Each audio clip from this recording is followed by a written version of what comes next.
Perkenalkan, nama saya Cindy Sembiring dengan NIM 22031420119.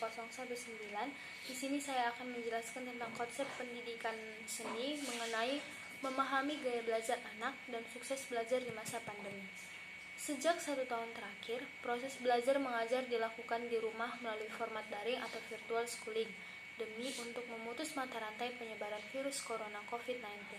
Fenomena ini memunculkan kesadaran baru bagi para orang tua akan beragam tantangan dalam proses kegiatan belajar mengajar yang selama ini dilalui oleh seorang guru untuk mengupayakan agar anak-anak mampu memahami pelajaran dengan baik.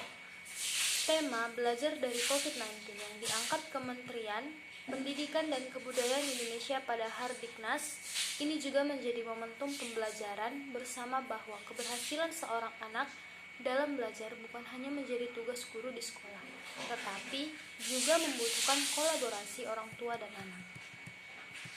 Untuk mendukung keberhasilan pembelajaran tersebut, perlu adanya kolaborasi dan sinergi antara orang tua dan sekolah ataupun guru dalam menentukan gaya belajar anak sehingga mampu menghadirkan kegiatan belajar mengajar yang menarik bagi anak usia sekolah dasar.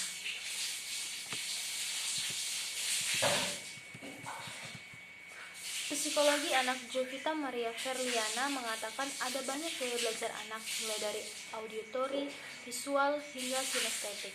Menurutnya, anak yang memiliki gaya belajar kinestetik akan lebih menyukai aktivitas pembelajaran yang aktif, bergerak, dan lewat sebuah permainan.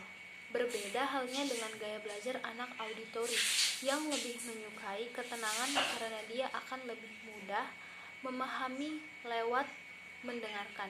Sementara itu, anak dengan gaya belajar visual akan lebih mudah belajar dengan mengenali gambar, grafik, dan diagram. Dengan memahami gaya belajar spesifik dari sang anak akan memudahkan orang tua untuk mendukung mereka menerima dan menangkap pelajaran. Apalagi di masa virtual schooling yang mana orang tua menjadi pendamping dan jembatan antara guru dan murid selama masa pengajaran. Tuturnya dalam keterangan pers yang diterima bisnis. Seiring menghabiskan waktu bersama anak, secara tidak langsung orang tua akan dapat memahami gaya belajar anak.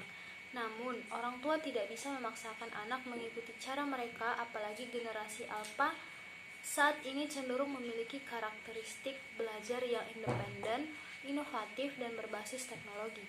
Selain itu, perlunya menanyakan kesulitan yang dihadapi dan juga melakukan komunikasi antara orang tua dan guru selaku tenaga pendidik yang sehari-hari mengajarkan anak secara langsung, tambahnya. Secara pragmatis, teori belajar dapat dipahami sebagai prinsip umum yang saling berhubungan dan merupakan penjelasan atas sejumlah fakta dan penemuan yang berkaitan dengan peristiwa belajar.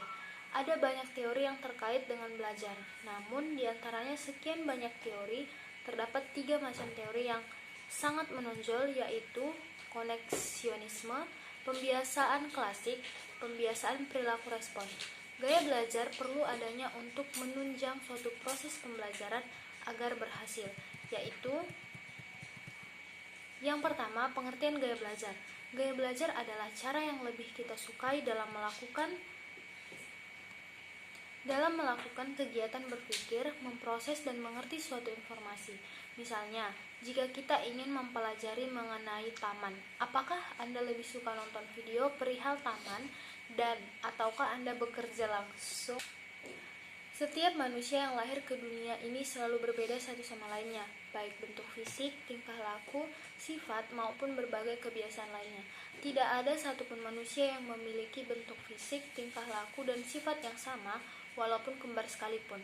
Suatu hal yang perlu kita ketahui bersama adalah bahwa setiap manusia memiliki cara menyerap dan mengolah informasi yang diterimanya dengan cara yang berbeda satu sama lainnya.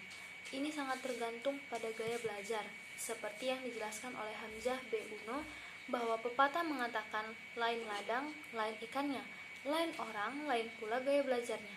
Peribahasa tersebut memang pas untuk menjelaskan fenomena bahwa tak semua orang punya gaya belajar yang sama, termasuk apabila mereka bersekolah di sekolah yang sama atau bahkan duduk di kelas yang sama sekalipun. Hasil riset menunjukkan bahwa murid yang belajar dengan menggunakan gaya belajar mereka yang dominan saat mengerjakan tes akan mencapai nilai yang jauh lebih tinggi dibandingkan bila mereka belajar dengan cara yang tidak sejalan dengan gaya belajar mereka. Sejak awal 1997, telah banyak upaya yang dilakukan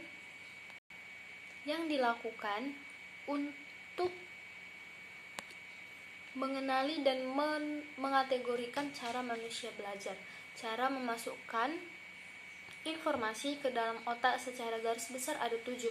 Pendekatan yang umum dikenal dengan kerangka referensi yang berbeda dan dikembangkan juga oleh ahli yang berbeda dengan variasinya masing-masing. Ketujuh gaya belajar itu adalah: yang pertama, pendekatan berdasarkan pada pemrosesan informasi, yaitu menentukan cara yang berbeda dalam memandang dan memproses informasi yang baru. Pengembangan ini dikemukakan oleh Kagan, Klopp, Haney, dan Mumford. Yang kedua, ada pendekatan berdasarkan pada kepribadian, yaitu menentukan tipe karakter yang berbeda. Pendekatan ini dikembangkan oleh Meyer-Briggs. Yang ketiga, ada pendekatan berdasarkan pada modalitas sensori, yaitu meningkatkan tingkat ketergantungan terhadap indera tertentu. Pendekatan ini dikembangkan oleh Bandler dan Grinder. Pendekatan yang keempat yaitu berdasarkan pada lingkungan, yaitu menentukan respon yang berbeda terhadap kondisi fisik, psikologis, sosial, dan instruksi. Pendekatan ini dikembangkan oleh Wilkin, Eison, Confield. Yang kelima, ada pendekatan berdasarkan pada interaksi sosial, yaitu menentukan respon yang berbeda dalam hubungan dengan orang lain. Pendekatan ini dikembangkan oleh Grasa. Pendekatan yang keenam yaitu pendekatan berdasarkan pada kecerdasan, yaitu menentukan bakat yang berbeda. Pendekatan ini dikembangkan oleh Gardner.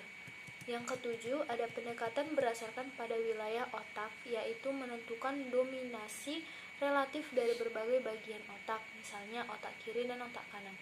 Pendekatan ini dikembangkan oleh Spray dan Bogen. Sebenarnya, tumpang tindih antara masing-masing pendekatan tersebut. New York telah menciptakan suatu kerangka gaya belajar yang menggabungkan beberapa pendekatan di atas. Menurut mereka, ada 5 kategori dan 21 elemen yang menjelaskan gaya belajar. Gaya belajar setiap orang inilah yang menjelaskan kombinasi dari semua 5 kategori ini. Yang pertama, lingkungan, meliputi suara, cahaya, temperatur, dan desain. Yang kedua, ada emosi, meliputi motivasi, keuletan, tanggung jawab, dan struktur. Yang ketiga, ada sosiologi, meliputi sendiri, berpasangan, kelompok, tim, dewasa, dan bervariasi. Dan yang keempat, fisik, yaitu meliputi cara pandang, pemasukan, waktu, dan mobilitas. Tentunya semua gaya belajar yang dijelaskan di atas mempunyai kelebihan dan keunggulan masing-masing. Mengapa ada berbagai pendekatan dalam menentukan gaya belajar? Ini semua karena setiap pendekatan yang digunakan mengakses aspek yang berbeda pada proses kognitif. Walaupun ada banyak pendekatan dalam gaya belajar, hal yang paling penting adalah bagaimana pengetahuan mengenai gaya belajar ini dapat kita gunakan untuk membantu kita memaksimalkan proses pembelajaran, karena yang pertama, mengetahui bahwa gaya belajar Anda sebagai orang tua atau guru mungkin justru akan terjadi penghambat dalam mencapai proses pembelajaran yang efektif.